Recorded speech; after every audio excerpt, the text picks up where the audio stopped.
19-year-old Isabel Rose Clark is behind bars for stabbing another woman repeatedly with scissors. At 11:59 p.m. on Sunday the 17th of September, the Greene County Sheriff's Office responded to the 600 block of 15th Street in Grand Junction, Iowa on reports of a fight. Authorities said the conflict originated from earlier in the evening when Isabel and a friend repeatedly drove by the victim's residence on Main Street honking their horns. The victim told investigators that this action led to a written argument through text. The victim and her boyfriend went to Isabel's friend's home to confront them. When the victim arrived, Isabel came out of the house and started attacking her with scissors. She sustained at least 9 lacerations to her back and one to the left side of her head. The deputy reviewed a video from the cell phone of the victim's boyfriend.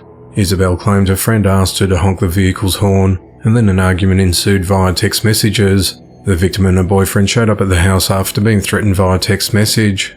The scissors were later recovered by Isabel and given to the deputy. Isabel's been arrested and charged with willful injury causing serious injury and assault causing serious injury and going armed with intent. She's held at the Greene County Jail on a $20,000 bond on the condition that she has no contact with the victim.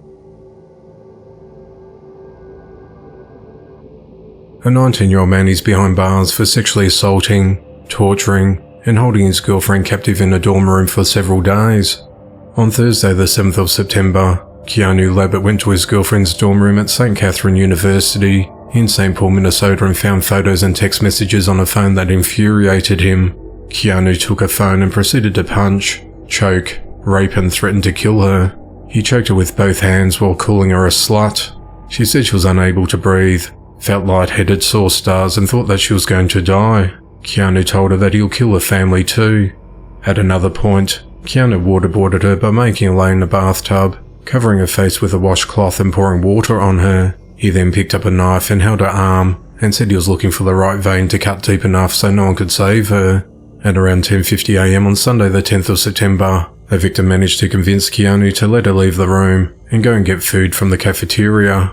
Keanu handed back her phone so he could track her movements and asked her to take photos of the cafeteria to prove that she was there. She managed to alert campus security, who then contacted St. Paul Police Department.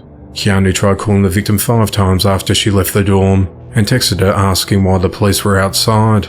Officers entered the dorm room and found Keanu there and arrested him. They then searched the victim's room where they found a folding knife in the front pocket of the green backpack and a red washcloth that was wet on the bathroom sink. A mattress was also found on the floor, which the victim said that Keanu moved to prevent others from hearing the bed squeak during their sexual assaults. The victim went to hospital for a sexual assault exam and said there was pain from Keanu punching her in the stomach 4 times, twice in the throat and once in the face. The nurse noticed multiple bruises to her cheek, neck and ear, which the victim said was from Keanu biting her. Keanu has been charged with 3 counts of first-degree criminal sexual conduct, threats of violence and domestic assault by strangulation. He's held at the Ramsey County Jail on an $80,000 bond. The investigation into the matter continues. 26-year-old Yemisi Keto is behind bars for murdering her infant son. At 9:56 a.m. on Thursday the 31st of August, authorities responded to 236 Northwest Greenwood Place in Waukee, Iowa after receiving a 911 call about an unknown problem. When first responders arrived, they located a baby boy in an upstairs bedroom unresponsive with no pulse. Medics were unable to revive him and he was pronounced dead.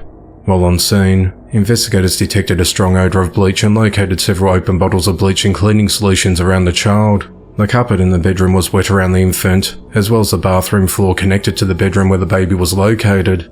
During an interview with law enforcement, Yemisi said she held her son down on the ground and poured bleach or another cleaning substance over his face. Yemisi said that when this did not cause her son to pass out, she used the other hand to cover his nose and mouth, causing him to suffocate and stop breathing. Yemisi admitted to taking these actions with the intent to kill the baby.